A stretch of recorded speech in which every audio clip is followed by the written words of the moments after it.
حضرت موسی علیہ السلام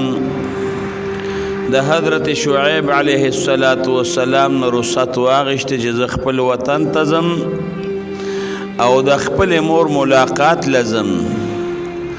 هغه ور خپل کونټیم ورکړه او خپل لور چې دای موسی علیہ السلام ته په نکاح کړي واغم ور سره شو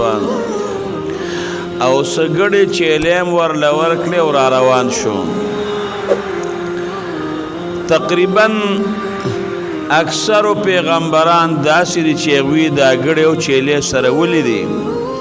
لکه موسی علیہ السلام چې تقریبا 13 کال سره ولیدي او د الله په پیغمبرانو باندې دا غړې او چیلې سره ویلي نو یو خو په دې غړو او چیلو کې داسې عاجزی الله پاک پیدا کړی دا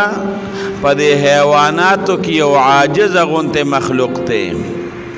نو الله په دې وجه په پیغمبرانو باندې دا غړې او چیلې سره چې دوی کې عاجزی ویلوي پکې نه دوی مدار چې مشقت ډېر زیات ته چیلې بکله یو خوا منډوي کله بل خوا منډوي او دابم د چیلې بدا پروانی چې غر تخیجم خو شرمخ میونه خوري خو چې کوم انسان چیلې سره ناغه سره بدا سوداوي چې دا چیلې زما پردي غیال ورنشي پردي پټی ته ورنشي پردي فصل ورنشي چته شرم خیرانو نه تختی هر وخت په دې فکر کې به چې شرمخ په دې چیلې باندې دا عملونه کې نو پدی وجه رب العالمین پیغمبرانو باندې دا ګډ چیلې سرولې دي چې پیغمبر بم ار وخت کې دا سوچ او فکر کې چې زما د امتی شیطان رانه چتخکار نکي او دا شیطان پملو نکي بل بعضی وخت کې بچیلې غرته خوږي تم ورپسې غرته خوږي کله یو خوا منډه او کله بل خوا منډه خو مشقت به برداشت کې خو چراوی نه سي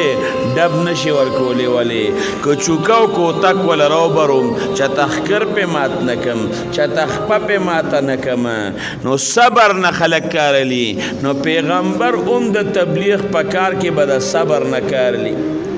حضرت موسی علیہ السلام یو چیلې ته او تختې دا هغه ته غرته او خطا دی ور پسې غرته او خط مولانا زکریا رحمت الله علیه لیکلی دی